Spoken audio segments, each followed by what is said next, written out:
Hello friends, this is Hariom and welcome back to Learning hub.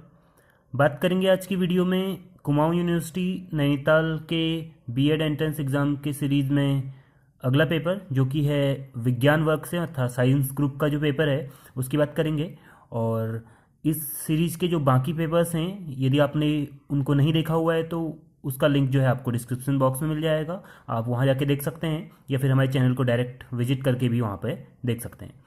और यदि आपने अभी तक कुमाऊं यूनिवर्सिटी नैनीताल का फॉर्म एंट्रेंस एग्ज़ाम का फॉर्म नहीं भरा हुआ है तो उस फॉर्म को कैसे भरना है इसका लिंक भी आपको डिस्क्रिप्शन बॉक्स में मिल जाएगा। आप वहाँ जाके उस लिंक को ओपन करके फॉर्म को इजीली फिल कर सकते हैं। तो स्टार्ट करते हैं वीडियो आज का। तो जो पहला क्वेश्चन है साइंस स्ट्रीम से वो है निम्न में से कौन सबसे कम सक्रिय धातु है। तो कौन सबसे कम रिएक्टिव मेटल है ये बताना है। तो इन ऑप्शंस में से सबसे कम रिएक्टिव जो है वो चांदी है। वैसे सबसे कम जो होता है वो सोना होता है, लेकिन सबसे कम रिएक्टिव इन ऑप्शंस में से पूछा गया है तो वो होगा चांदी। तो ऑप्शन नंबर सी सही होगा इसमें।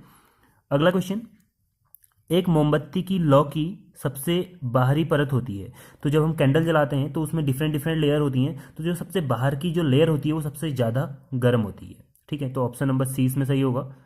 अगले क्वेश्चन पर पढ़ेंगे, जंतु कोशिका और वनस्पति कोशिका के बीच क्या अंतर होता है। तो जो मेन डिफरेंस है एनिमल सेल और प्लांट सेल के बीच में वो है न्यूट्रिशन का डिफरेंस। तो ऑप्शन नंबर ए जो होगा वो सही होगा।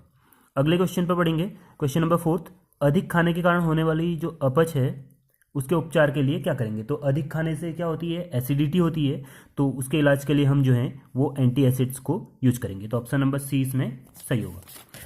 Next question, question number fifth, पदार्थ का एक उदाहरण है जिसे तरल कहा जाता है। ठीक है, तरल का मतलब है फ्लूइड, इंग्लिश में दिया हुआ है फ्लूइड। तो फ्लूइड्स कौन से हैं इसमें से। तो जो ऑक्सीजन है वही एक फ्लूइड है, बाकी सारे सॉलिड हैं इसमें। ठीक है, वो एक गैस है, तो उस गैस को भी हम फ्लूइड के अंदर रखते हैं। ठीक है, गैस और लिक्विड दोनों फ्लूइड में आते हैं। तो ऑप्शन सी सही है। नेक्स्ट क्वेश्चन, जल में भार के आधार पर ऑक्सीजन और हाइड्रोजन का जो अनुपात है वो क्या है।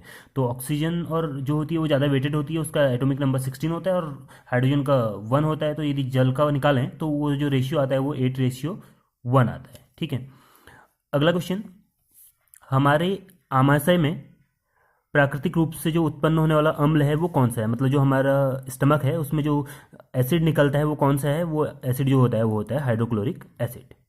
नेक्स्ट क्वेश्चन, एंडीज एडीज जो मच्छर है उसके द्वारा जो फैलने वाली बीमारी है उसका नाम होता है डेंगू। तो वो जो डेंगू बीमारी है वो किसके द्वारा फैलाई जाती है, जीवाणु के द्वारा, विषाणु के द्वारा, प्रोटोजोआ के द्वारा या कवक के द्वारा। तो ये जो बीमारी होती है विषाणु के द्वारा फैलाई जाती है, तो जिसे कि हम बोलते हैं वायरस। तो ऑप्शन नंबर बी जो है वो उसमें सही होगा। नेक्स्ट क्वेश्चन, 10 वाट के विद्युत बल्ब द्वारा 1 मिनट में कितनी ऊर्जा स्थानांतरित की जाती है। तो 10 वाट का जो बल्ब है उसकी हमें क्या निकालनी है, एनर्जी निकालनी है। तो एनर्जी जो होती है उसको हम पावर को टाइम से मल्टीप्लाई कर देते हैं। तो टाइम यहाँ पे मिनट में दिया हुआ है तो इसको सेकंड में चेंज करेंगे तो 60 आएगा। तो 10 को 60 से मल्टीप्लाई करेंगे तो 6000 जूल जो होगी वो इसकी एनर्जी आ जाएगी। ठीक है, तो ऑप्शन डी इसमें सही होगा। नेक्स्ट क्वेश्चन, निम्न में से कौन सा एक चुंबक द्वारा आकर्षित नहीं होता। तो जो पीतल है वो चुंबक द्वारा आकर्षित नहीं होता, और बाकी जितने भी 3 ऑप्शन दिए हुए हैं स्टील, कोबाल्ट और निकिल, ये तीनों मैग्नेटिक एलिमेंट है, तो ये तीनों जो होंगे वो मैग्नेट के द्वारा अट्रैक्ट होंगे। ठीक है, नेक्स्ट क्वेश्चन, क्वेश्चन नंबर 11, निम्न में से रासायनिक परिवर्तन कौन से हैं। तो लकड़ी का सड़ना भी रासायनिक परिवर्तन है, क्योंकि सड़ने के बाद उसको हम चेंज नहीं कर सकते दोबारा, और लकड़ी के जलाने के बाद भी उससे जो है राख बन जाएगी, उसको भी दोबारा लकड़ी में चेंज नहीं कर सकते हैं। ठीक है, तो ये दोनों रासायनिक हैं, और लकड़ी का काटना या उसमें कील ठोकना जो है वो भौतिक परिवर्तन है। तो फर्स्ट जो है ए ऑप्शन, जिसमें कि 1 और 2 दोनों दिए हुए हैं, वो इसमें सही होगा, option number A. Next question, विद्युत प्रतिरोध की इकाई क्या होती है। विद्युत प्रतिरोध मतलब जो रेजिस्टेंस होता है उसकी इकाई क्या होती है। तो रेजिस्टेंस की जो इकाई होती है, जो उसका यूनिट होती है उसकी, वो होती है ओम। ठीक है, नेक्स्ट क्वेश्चन पर पढ़ेंगे, क्वेश्चन नंबर 13, आपको सिल्वर नाइट्रेट AgNO3 का एक विलयन दिया हुआ है जिसे कि हम सिल्वर नाइट्रेट बोलते हैं। तो वो जो विलयन में से Ag को विस्थापित कौन नहीं कर सकता। तो जो इससे रिएक्टिव होंगे सिल्वर से वो सारे कर देंगे, और जो इससे कम रिएक्टिव होंगे वो नहीं कर पाएंगे। तो सबसे कम रिएक्टिव जो होता है वो होता है सोना। ठीक है, वो सिल्वर से भी नीचे होता है, तो वो इसको क्या करेगा, विस्थापित नहीं कर पाएगा, वो इसको डिस्प्लेस नहीं कर पाएगा। बाकी तीनों के तीन जो हैं वो इसको डिस्प्लेस कर देंगे। ठीक है, तो ऑप्शन नंबर सी इसमें सही होगा। चेचक के टीके का आविष्कार किसने किया। तो चेचक के टीके का आविष्कार किया है एडवर्ड जेनर ने। तो ऑप्शन बी इसमें सही होगा। नेक्स्ट क्वेश्चन, पीतल एक मिश्र धातु है। जो पीतल बनता है या ब्रास जो है वो किस किस से बनता है? तो वो जिंक और कॉपर से बनता है। ऑप्शन नंबर डी इसमें सही होगा। नेक्स्ट क्वेश्चन नंबर 16, किस तत्व का जो परमाणु क्रमांक है वो 20 है? किसी तत्व का परमाणु क्रमांक 20 है तो उसे हम आवर्त सारणी में कहाँ रखेंगे? तो इसके लिए इसका कॉन्फ़िगरेशन करना पड़ेगा। तो इसका जो इलेक्ट्रॉनिक कॉन्फ़िगरेशन आएगा वो आएगा 2 8 8 और 2। तो इसमें 4 जो हैं वो सेल्स हो रही हैं, तो इस हिसाब से ये फोर्थ सारणी में या फिर फोर्थ पीरियड में आएगा। ऑप्शन नंबर बी होगा इसमें सही। नेक्स्ट, यदि किसी वस्तु का जो तापमान है वो 268 केल्विन है तो उसे हमें सेल्सियस में चेंज करना है। तो केल्विन और सेल्सियस में चेंज करने के लिए उसमें से हम 273 माइनस करते हैं। तो इसमें से 273 माइनस करेंगे तो आंसर जो आएगा वो आएगा -5। ठीक है। नेक्स्ट क्वेश्चन, निम्न में से कौन सा मिश्रण नहीं है? तो कैरोसिन, वायु, अल्कोहल और पेट्रोल। तो अल्कोहल जो है वो मिश्रण नहीं होता है, वो एक एलिमेंट होता है, सॉरी कंपाउंड होता है, और बाकी सारे जो होते हैं ये मिक्सचर होते हैं। क्वेश्चन नंबर 19, आलू के चिप्स को सड़ने से बचाने के लिए उसके जो थैलियाँ होती हैं, प्लास्टिक बैग्स होते हैं, उसमें क्या भरा जाता है? तो उसमें जो होती है वो नाइट्रोजन गैस फिल की जाती है ताकि वो किसी और से रिएक्शन ना करे। नेक्स्ट क्वेश्चन, एक विलियन जो है वो लाल लिटमस को नीले में चेंज कर देता है तो उसकी पीएच वैल्यू क्या होगी? तो वो जो विलियन होगा वो होगा बेसिक मतलब क्षार, और उसकी जो पीएच वैल्यू होगी वो 7 से ज़्यादा होगी। तो यहाँ पे जो ऑप्शन दिया हुआ है वो डी सही होगा, 10। क्वेश्चन नंबर 21, आयोडीन निम्न में से किसी एक हार्मोन के संश्लेषण हेतु आवश्यक है। तो कौन सा हार्मोन है जो आयोडीन से संश्लेषित होता है? वो होता है थायरॉक्सिन। तो ऑप्शन डी इसमें सही होगा। और नेक्स्ट क्वेश्चन, इनमें से कौन सा इमल्सन नहीं है? तो इमल्सन वो होता है ऐसे लिक्विड्स का मिक्सचर होता है जिसमें जो होते हैं दोनों लिक्विड जो होते हैं वो मिक्स नहीं होते हैं कम्प्लीटली। ठीक है, वो इमल्सिव होते हैं। तो जो इसमें ऑप्शन डी है वो सही होगा, क्योंकि जो सेविंग क्रीम है उसमें दोनों लिक्विड नहीं होते हैं, एक लिक्विड और एक गैस का मिक्सचर होता है। तो इसे हम इमल्सन नहीं बोलते, इसे हम फॉर्म बोलते हैं। तो ऑप्शन डी इसमें सही होगा। नेक्स्ट क्वेश्चन पर पढ़ेंगे, पृथ्वी पर दिन लगभग 4 मिनट लंबा होता है, क्यों?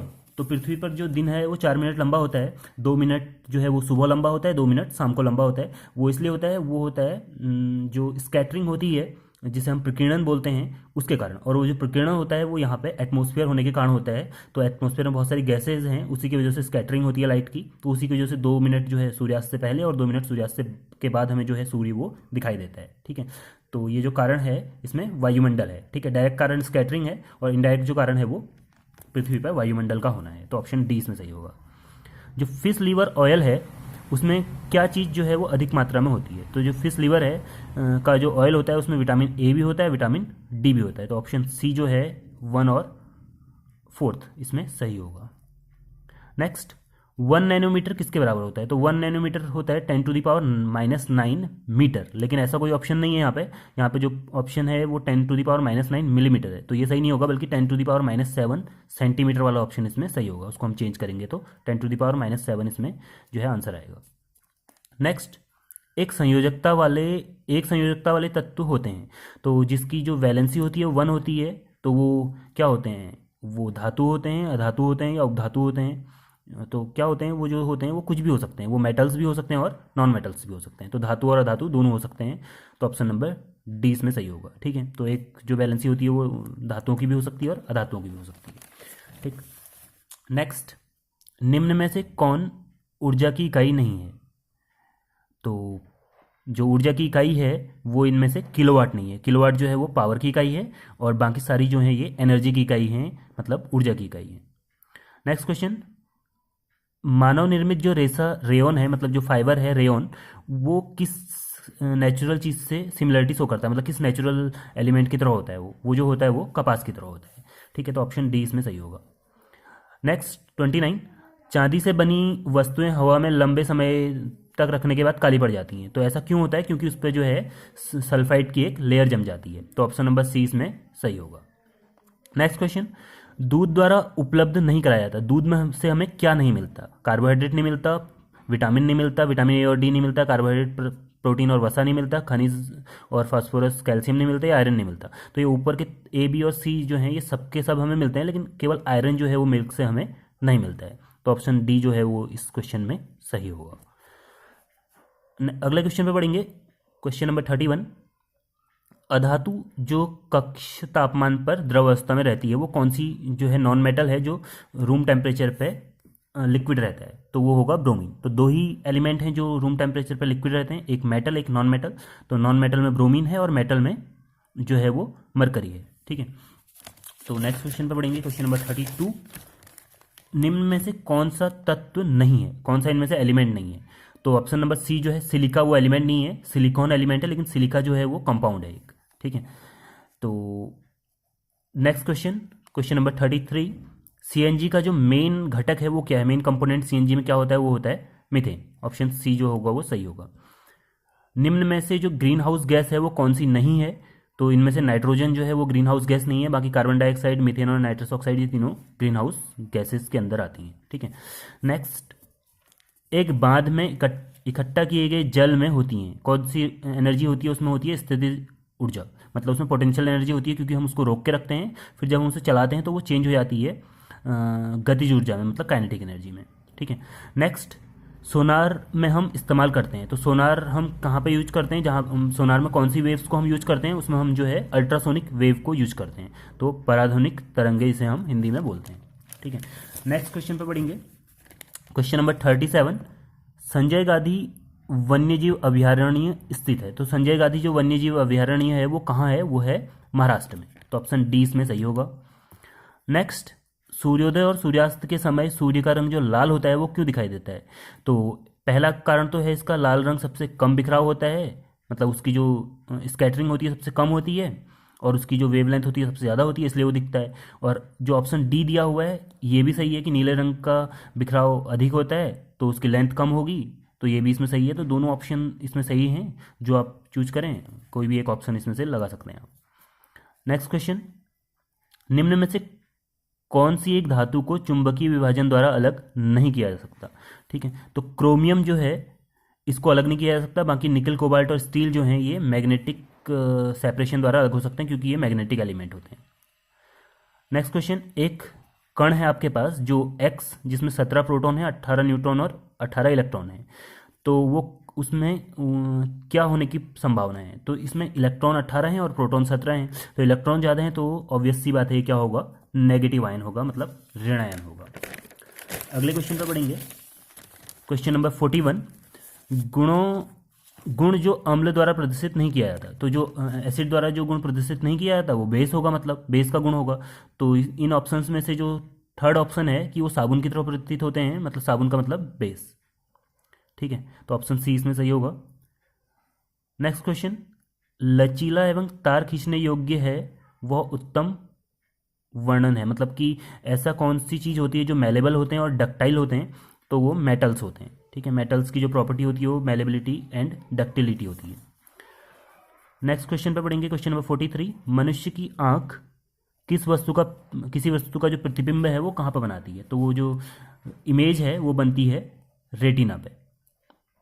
नेक्स्ट क्वेश्चन, क्षुद्र ग्रह सूर्य के चारों ओर किस कक्षा में किन किन के बीच में चक्कर लगाते हैं? कौन से ऐसे प्लेनेट हैं जिनके बीच में जो क्षुद्र ग्रह हैं या फिर एस्ट्रॉइड हैं वो चक्कर लगाते हैं?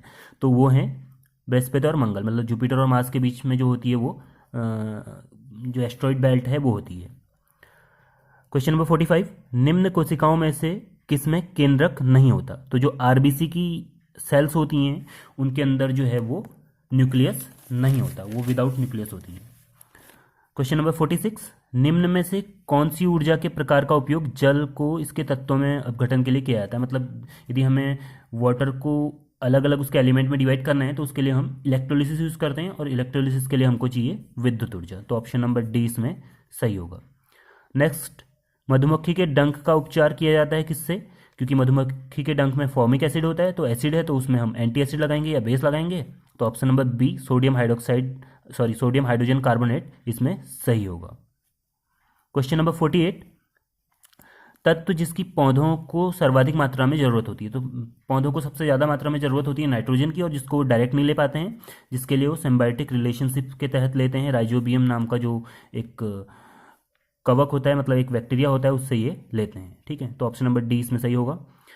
Next question, question number 49। मानव शरीर में सबसे लंबी कोशिका कौन सी है? तो मानव शरीर की जो सबसे लंबी कोशिका होती है वो होती है तंत्रिका तंत्र, या फिर जिसे हम नर्व सेल बोलते हैं, ठीक है।